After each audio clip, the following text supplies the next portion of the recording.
এইবাৰ নীলবাগানৰ আহমেদ সাদিকে লিখা গ্ৰন্থ উপলব্ধ হ'ব ফ্লিপকাৰ্টত। সমাজৰ কিছুমান গুৰুত্বপূৰ্ণ সমস্যাক লৈ এইবাৰ গ্ৰন্থ প্ৰকাশ কৰিলে অধ্যাপকগৰাকীয়ে। প্ৰথম লিখনিতে শিক্ষাবিদসকলে যুৱ অধ্যাপকগৰাকীক জনাইছে শুভেচ্ছা। গ্ৰন্থখনে অতি কম দিনৰ ভিতৰতে পাঠক সমাজৰ দৃষ্টি আকৰ্ষণ কৰিব বুলি মত ব্যক্ত কৰে শিক্ষাবিদসকলে। নীলবাগান কলেজৰ প্ৰেক্ষাগৃহত আজি উক্ত গ্ৰন্থখন উন্মোচন কৰা হয়।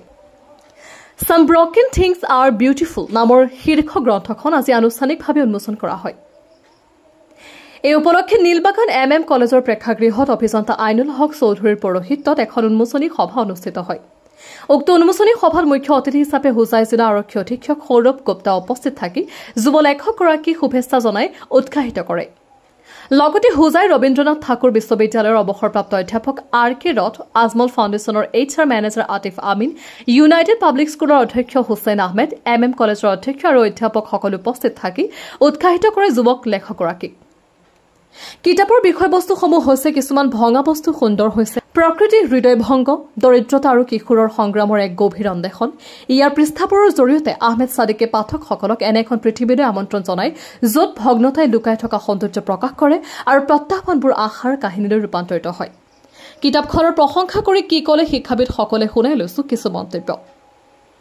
News desk report, Nilbagan live. আজি আমি বৰ গৌৰৱ কৰিছো আমাৰ এজন শিক্ষক আহমেদ সাদিক। তেওঁ এখন উপন্যাস লিখিছে, য'ত 5টা চেপ্টাৰ আছে। চেপ্টাৰখিনি তেওঁ ধুনীয়াকৈ উপস্থাপন কৰিছে যে ডিফৰেষ্টেশ্যনৰ দ্বাৰা কেনেকৈ সমাজৰ ক্ষতি হৈছে। আজি ইমান গৰম যে আমি অনুভৱ কৰি আছো, এইখিনিতে আৰু তেওঁ কেইটামান চেপ্টাৰ লিখিছে যে জন্তুবিলাক যিবিলাক ঘৰ হওক বা অন্যান্য জন্তুবিলাকক সেইবিলাকৰ আজি সংৰক্ষণ যথেষ্ট কমি গৈছে। এই গোটেইখিনি নিৰ্ভৰ কৰিয়ে তেওঁ কিতাপখন লিখিছে। কিতাপখন যথেষ্ট সুন্দৰ হৈছে। এই সুযোগতে মই সাদিকলৈ ধন্যবাদ জ্ঞাপন কৰিছো আৰু বেলেগ শিক্ষকসকলেও তেনেকৈ বিভিন্ন ধৰণৰ কিতাপ লিখাৰ কাৰণে আমি তেওঁলোকক আহ্বান জনাইছো। আমি তেওঁলোকক উৎসাহিত কৰিম আজিৰ সভাৰ দৰে।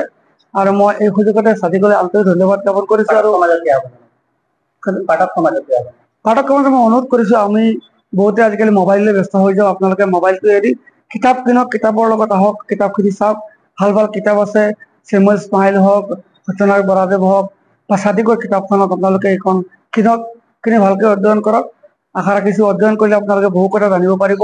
কিতাপেই একচুৱেলি আন এটা চকু বুলি কোৱা হয়। যদি আপোনালোকে ভালকৈ অধ্যয়ন কৰে বহু নজনা কথা জানিব পাৰিব। মই Mohammad Sadiq Ahmed, author of Some Broken Things Are Beautiful। The initial idea যে মই এই কিতাপখন লিখিছো ইজ জাষ্ট বিকজ ছ'চাইটিৰ প্ৰব্লেমকেইটা সন্মুখত ৰাখি।